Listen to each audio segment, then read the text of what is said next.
नमस्कार दर्शकों, आज हम आपको लेकर चलेंगे 511 वर्ष पूर्व की उस ऐतिहासिक घटना की ओर जिसके रहस्य से पर्दा संत रामपाल जी महाराज ने उठाया। और इस घटना का संबंध एक ऐसे महापुरुष से है जिसे कोई संत तो कोई कवि तो कोई भगवान मानता है, जिनका नाम है कबीर साहब जी।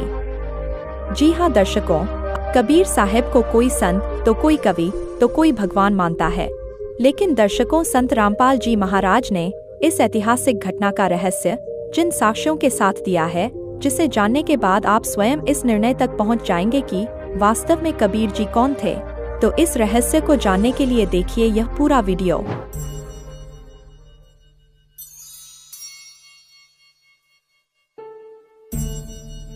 कबीरा कबीरा है कबीरा कबीरा है कबीरा कबीरा है कबीरा कबीरा है कबीरा कबीरा है कबीरा।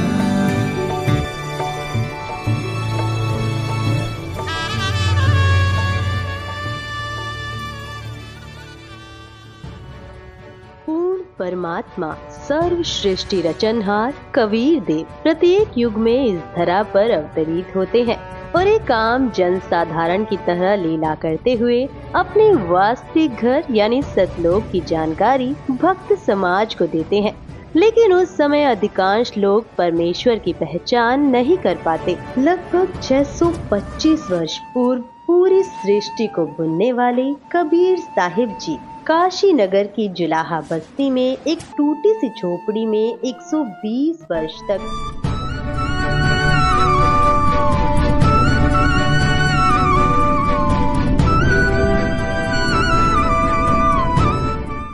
कपड़ा बुनने की लीला करते हुए अपने तत्व ज्ञान और सतलोक की महिमा का गुणगान किया करते।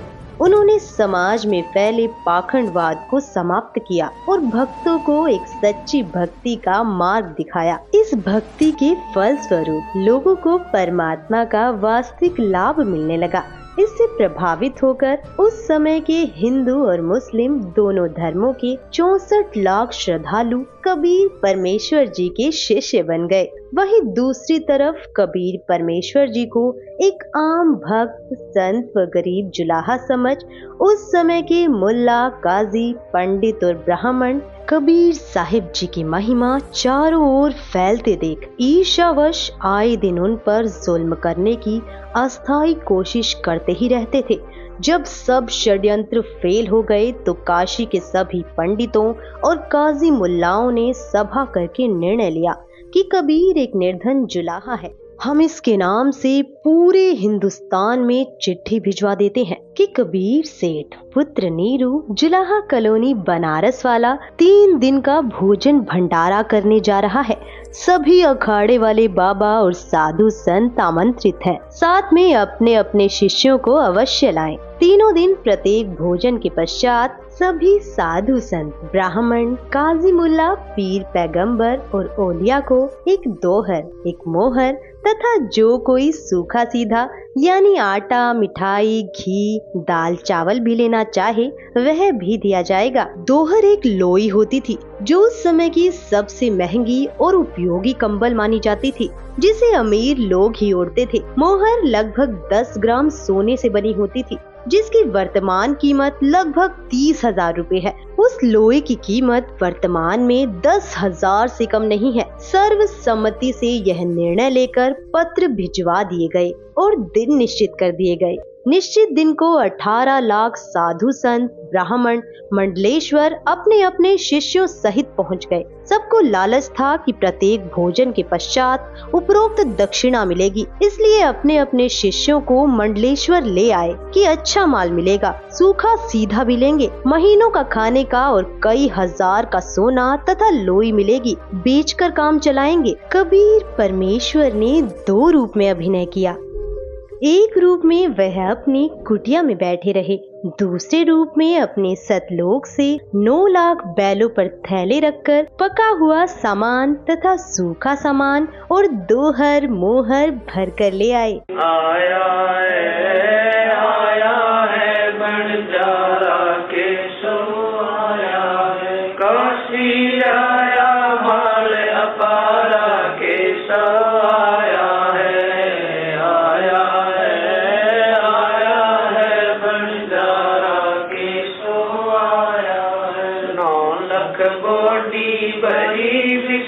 पीताम्बर नौलख बोटी बड़ी विशंबर दिया कबीर भंडारा के सो आया है, आया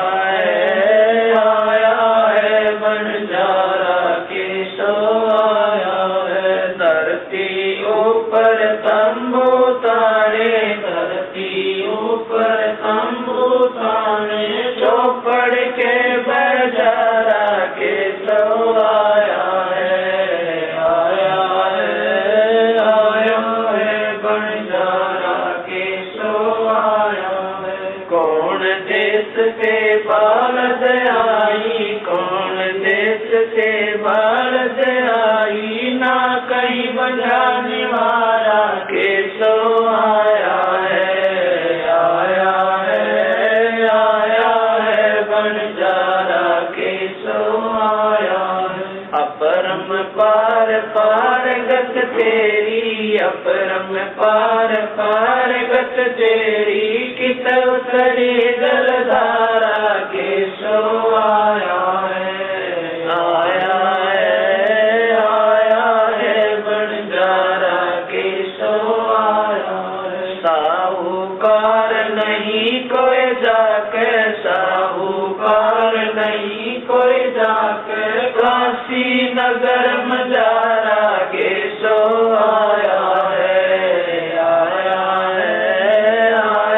है बंजारा के सो आया है। दास गरीब कल्प से उतरे, दास गरीब कल्प से उतरे, जिया पे अलग कर तारा के सो आया है, आया है बंजारा के सो आया है। दास गरीब कल्प से उतरे, दास गरीब कल्प से उतरे, जिया पे अलग कर तारा के सो आया है, आया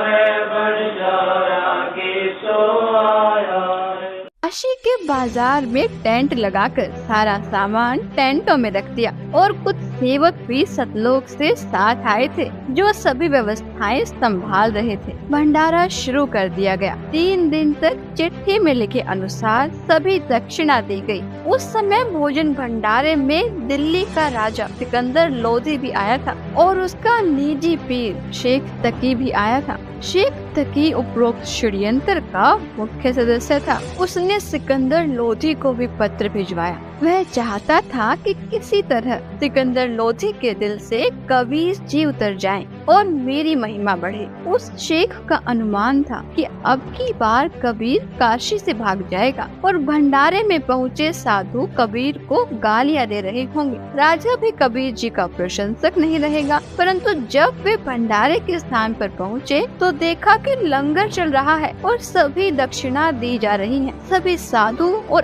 अन्य व्यक्ति भोजन खाकर दक्षिणा लेकर कबीर सेठ की जय जयकार कर रहे हैं। बादशाह सिकंदर लोधी ने पता किया कि भंडारा करने वाला कहाँ है। बताया गया कि वह सामने वाले बड़े तंबू में है। राजा और शेख तकी उस तंबू में गए और पहले अपना परिचय दिया, फिर उसका परिचय पूछा। तंबू में बैठे सेठ ने परिचय बताया कि मेरा नाम केशव है, मैं बंजारा हूँ। कबीर जी मेरे मित्र हैं। उनका मेरे पास संदेश गया था कि एक छोटा सा भंडारा करना है, कुछ सामान लेकर आना। मेरा भी निमंत्रण भेजा था। राजा सिकंदर लोधी ने पूछा कि कबीर जी क्यों नहीं आए? केशव रूपधारी परमेश्वर ने कहा, मैं जो बैठा हूँ उनका नौकर हूँ, वे मालिक हैं। इच्छा होगी तब आएंगे। उनकी कृपा और आदेश से सब ठीक चल रहा है। आप भी भोजन करें। राजा ने कहा, पहले उस सुभान अल्लाह के दर्शन करूँगा, बाद में भोजन करूँगा। यह कहकर हाथी पर बैठकर राजा सिकंदर कबीर जी की कुटिया पर पहुँचे। साथ में कई अंगरक्षक भी थे। कबीर परमेश्वर जी को संत रविदास जी ने सुबह ही बता दिया था कि हे कबीर जी, आज तो विरोधियों ने बनारस छोड़कर भगाने का कार्य कर दिया है। आपके नाम से झूठे पत्र भेज रखे हैं और ऐसा ऐसा लिखा है। लगभग 18 लाख व्यक्ति, साधु संत लंगर खाने पहुंच चुके हैं। कबीर जी ने कहा कि मित्र आजा, बैठ जा, दरवाजा बंद करके साकर लगा ले। आज का दिन बिताकर रात्रि मैं अपने परिवार को लेकर भाग जाऊंगा, कहीं अन्य शहर गांव में निर्वाह कर लूंगा। जब उन्हें कुछ खाने को मिलेगा ही नहीं तो चिल्लाकर गाली गलौज करके चले जाएंगे। हम साकर नहीं खोलेंगे। यदि किवाड़ तोड़ेंगे तो हाथ जोड़ लूंगा कि मेरा सामर्थ्य आपको भंडारा कराने का नहीं है। गलती से पत्र डाले गए, मारो भावे छोड़ो। दोनों संत माला लेकर भक्ति करने लगे। मुँह बोले माता पिता तथा मृतक जीवित किए हुए लड़का तथा लड़की सुबह सैर को गए थे। इतने में दिल्ली के बादशाह सिकंदर लोधी ने दरवाजा खटखटाया। संत रविदास जी ने कहा, प्रभु लगता है कि अतिथि यहाँ पर भी पहुँच गए हैं। कबीर जी ने कहा, देख सुराग से, बच्चे तो नहीं आ गए हैं। रविदास जी ने देखकर बताया कि नहीं, कोई और ही है। 2-3 बार दरवाजा खटखटाकर राजा सिकंदर लोधी ने अपना परिचय देकर बताया कि आपका दास सिकंदर आया है, आपके दर्शन करना चाहता हूँ। परमेश्वर कबीर जी ने कहा, राजन आज दरवाजा नहीं खोलूंगा। मेरे नाम से झूठी चिट्ठियाँ भेज रखी हैं। लाखों संत भक्त पहुँच चुके हैं। रात्रि होते ही मैं अपने परिवार को लेकर कहीं दूर चला जाऊंगा। सिकंदर लोधी ने कहा, परवरदिगार आप मुझे नहीं बहका सकते। मैं आपको निकट से जान चुका हूँ। आप एक बार दरवाजा खोलो, मैं आपके दर्शन करके ही जलपान करूँगा। परमेश्वर की आज्ञा से रविदास जी ने दरवाजा खोला तो सिकंदर लोधी मुकुट पहने पहने ही चरणों में लौट गया और बताया कि आप अपने आप को छिपा कर बैठे हो। आपने कितना सुंदर भंडारा लगा रखा है। आपका मित्र केशव आपके संदेश को पाकर सर्व सामान लेकर आया है। आपके नाम का अखंड भंडारा चल रहा है। सभी अतिथि आपके दर्शनाभिलाषी हैं। कह रहे हैं कि देखे तो कौन है कबीर सेठ जिसने ऐसे खुले हाथ से लंगर कराया है। मेरी भी प्रार्थना है कि आप एक बार भंडारे में घूमकर सबको दर्शन देकर कृतार्थ करें। तब परमेश्वर कबीर जी उठे और कुटिया से बाहर आए तो आकाश से कबीर जी पर फूलों की वर्षा होने लगी और आकाश से आकर सिर पर सुंदर मुकुट अपने आप पहना गया। तब हाथी पर बैठकर कबीर जी तथा रविदास जी व राजा चले तो सिकंदर लोधी परमेश्वर कबीर जी पर चंवर करने लगे और पीलवान से कहा कि हाथी को भंडारे के साथ लेकर चल। जो भी देखे और पूछे काशी वालों से कि कबीर सेठ कौन सा है, उत्तर मिले कि जिसके सिर पर मोर पंख वाला मुकुट है यह है कबीर सेठ जिस पर सिकंदर लोधी दिल्ली के बादशाह चंवर कर रहे हैं। सभी एक स्वर में जय बोल रहे थे। जय हो कबीर सेठ की। जैसा लिखा था वैसा ही भंडारा कराया है। ऐसी व्यवस्था कहीं देखी न सुनी। भोजन खाने का स्थान बहुत लंबा चौड़ा था। उसमें घूमकर फिर वहाँ पर आए जहाँ पर केशव टेंट में बैठा था। हाथी से उतरकर कबीर जी तंबू में पहुँचे तो अपने आप एक सुंदर पलंग आ गया। उसके ऊपर एक गद्दा बिछ गया, ऊपर गलीचे बिछ गए जिसकी झालरों में हीरे पन्ने लाल लगे थे। टेंट को ऊपर कर दिया गया जो 2 तरफ से बंद था। खाना खाने के पश्चात सब दर्शनार्थ वहां आने लगे। तब परमेश्वर कबीर जी ने उन परमात्मा के लिए घर त्याग कर आश्रमों में रहने वालों तथा अन्य गृहस्थ व्यक्तियों और ब्राह्मणों को आपस में अर्थात केशव तथा कबीर जी ने आध्यात्मिक प्रश्न उत्तर करके सत्य ज्ञान समझाया।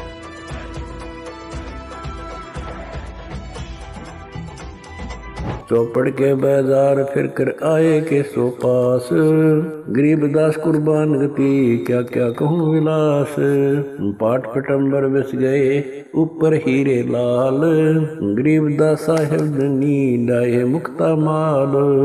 केसो और कबीर का तंबू माई मिलाप, गरीबदास 8 पैर लग गोष्ठी निजगर गाप। केसो कहत कबीर से पूछत बाता बीन, गरीबदास क्यों उतरे ऐसे मुल्क मलीन। 100 योजन पर लगत है या दुनिया की गंद, गरीबदास केसो कहे आड़ चाम का फंद। सुन कबीर सुर वेद हूँ के सो कष्ट करंत, गरीबदास गंदे मन से मेला आन भरंत। बिष्टा जिनके देह में मगन फिरे दिन रात, गरीबदास के सो कह जिन सिर यम की घात। सुन कबीर मन भावने तुम्हारी बात अगाध, गरीबदास के सो कह तुमसे तुम ही साध। धन कबीर कुर्बान जा ऐसी रहरी तुम्हार, गरीबदास के सो कह छोड़िए गंदा संसार। नरक भरे तिस उदर है रुदर भरी सब देह, गरीबदास के सो कह या मनुष्य मुखे है। राम नाम कैसे भोर नरक नगीन शरीर, गरीबदास के सो कह विलंबे कहाँ कबीर। दम बिन दे ही सही नहीं जमी आसमान, गरीबदास के सो कह जहाँ रहन स्थान। हीरे पीले मोती जहाँ हीरे बदन सफेद, गरीबदास के सो कह सुनो देश का भेद। लाल श्याम जहाँ रतन है नहीं भौतिक आकार, गरीबदास के सो कह चल कबीर परिवार। सुन के सो अब वंदना कह कबीर संदेश, गरीबदास सब लोक में है हमारा परवेश। आड़ चाम की देई में दूध रतन सरवंत, गरीबदास घट पिंड में ऐसे है भगवंत।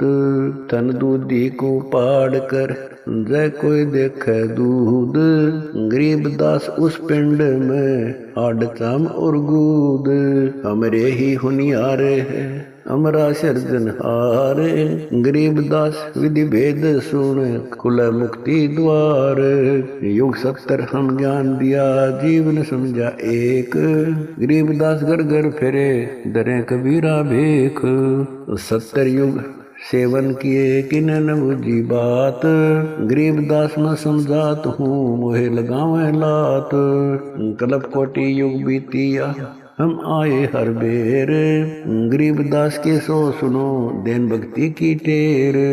स्वर्ग मृत्यु पाताल में हम बैठे कई बार, गरीबदास घर घर से जा मार मार के मार।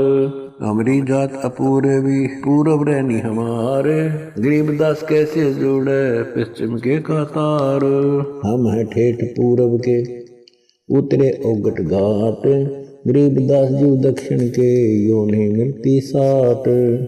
हम पूरब के पूर्वी उत्तर देश उतरंत, गरीबदास जी दक्षिण के यो नहीं संग चलंत। जिन्हों हमारी सीख ली काटू जरा मण जंजीर, गरीबदास के सो सुने ऐसे कहे कबीर। फिर बाजी विद न रचे वह नी जीव अवंत, गरीबदास सत्यलोक में अमर पटा पावंत।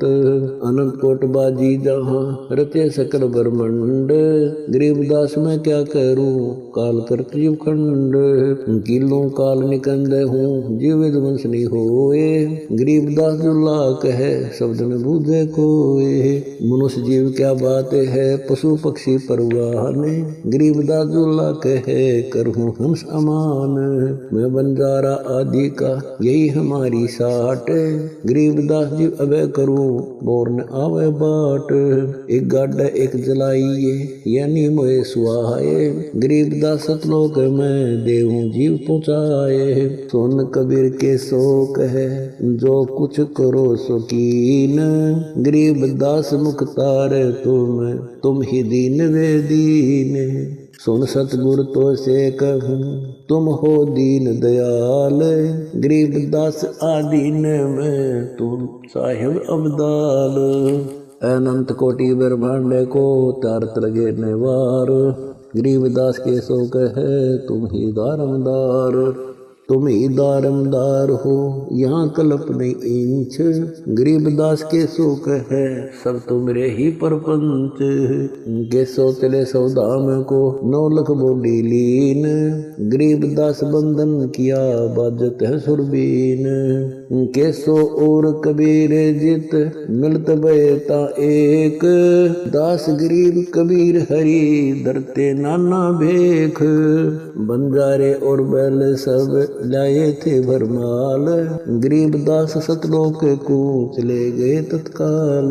आवत जाते ना लखे कौन दाम प्रकाश, गरीब दासा बुझ है कहाँ गए हरिदास। हरि में हरि के दास है दासन के हरि पास, गरीब दास पद अगम गति सात की उदास। चलो सिकंदर बादशाह क्यों व्यर्था भक्त कमाए, गरीब दास उस पीर के तन मन लगी भाए। जेता शहर कबीर का हमरे बहुत अनेक, गरीब दास एक तक के लगी जुबान मेख। गूंगा भया बोले नहीं जवाब जुबान, गरीब दास मारा पड़ा बिन ही करो कमान। एता दोष दरे कहाँ दग्ध जमी आसमान, गरीब दास गूंगा भया बहरा हुआ कान।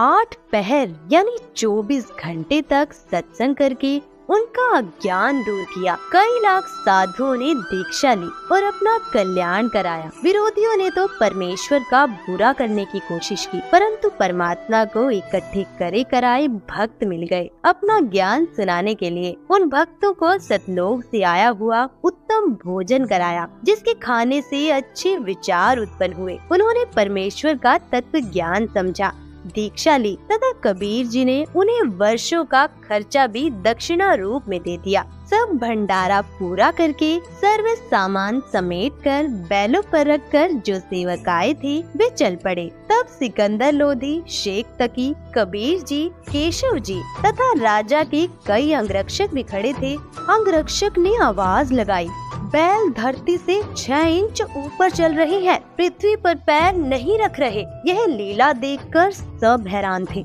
फिर कुछ देर बाद देखा तो आसपास और दूर तक न बैल दिखाई दिए और न बंजारे सेवक। सिकंदर लोधी ने पूछा, हे कबीर जी, बंजारे और बैल कहाँ गए? परमेश्वर कबीर जी ने उत्तर दिया कि जिस परमात्मा के लोक से आए थे उसी में चले गए। उसी समय केशव वाला स्वरूप देखते ही देखते कबीर जी के शरीर में समा गया। सिकंदर राजा ने कहा, हे अल्लाहु अकबर, मैं तो पहले ही कह रहा था कि यह सब आप कर रहे हो, अपने आप को छिपाए हुए हो। शेख तकी तो जल भून रहा था, कहने लगा कि ऐसे भंडारे तो हम अनेकों कर दे। यह तो महोछा सा किया है, हम तो जग जोनार कर देते। महोछा कहते हैं वह धर्म अनुष्ठान जो किसी पुरोहित द्वारा पितृदोष मिटाने के लिए थोपा गया हो। उसमें व्यक्ति बताए गए नग मन मारकर सस्ती कीमत के लाकर पूरे करता है, हाथ सिकोड़ कर लंगर लगाता है। जिसके घर कई वर्षों के बाद संतान उत्पन्न होती है तो दिल खोल कर खर्च करता है, भंडारा करता है तो खुले हाथों से। संत गरीबदास जी ने उस भंडारे के विषय में जिसकी जैसी विचारधारा थी यह बताई। गरीब कोई कहे जग जो नार करी है, कोई कहे महोछा, बड़े बड़ाई करया करें गाड़ी काटे ओछा। भावार्थ है कि जो भले पुरुष थे वे तो बड़ाई कर रहे थे कि जग जो नार करी है। जो विरोधी थे वो ईर्ष्यावश कह रहे थे कि क्या खाक भंडारा किया है, यह तो महोछा सा किया है। जब शेख तकी ने ये वचन कहे तो वह गूंगा तथा बहरा हो गया और शेष जीवन पशु की तरह जिया। अन्य के लिए उदाहरण बना कि अपनी ताकत का दुरुपयोग करना अपराध होता है और उसका भयंकर फल भोगना पड़ता है। दर्शकों, अभी आपने देखा कि पूर्ण परमात्मा कबीर जी ने अपनी समर्थता का परिचय देते हुए 3 दिन तक 18 लाख साधु संतों को केशव बंजारा रूप में सतलोक से आकर भंडारा कराया था। और ऐसे ही दिव्य भंडारे को वर्तमान समय में संत रामपाल जी महाराज द्वारा 10 से अधिक सतलोक आश्रमों में साल में 6 बार करवाए जाते हैं, जिसमें पूरे विश्व को आमंत्रित किया जाता है। जिससे यह सिद्ध होता है कि समर्थ पूर्ण परमात्मा कबीर जी ही वर्तमान समय में संत रामपाल जी महाराज के रूप में इस धरा में मौजूद हैं, क्योंकि समर्थ कबीर परमात्मा के बिना पूरे विश्व को भंडारा कराना संभव नहीं है। दर्शकों, इस वीडियो में आपने कबीर साहिब की 18 लाख साधु संतों को दिव्य भंडारा कराने की एकमात्र लीला के विषय में जाना, लेकिन कबीर परमात्मा ने आज से लगभग 600 वर्ष पूर्व ऐसी अनेक लीलाएं की थीं। कबीर साहिब की संपूर्ण लीलाओं की विस्तृत जानकारी जानने के लिए संत रामपाल जी महाराज के मंगल प्रवचनों को प्रतिदिन देखिए संत रामपाल जी महाराज YouTube चैनल पर।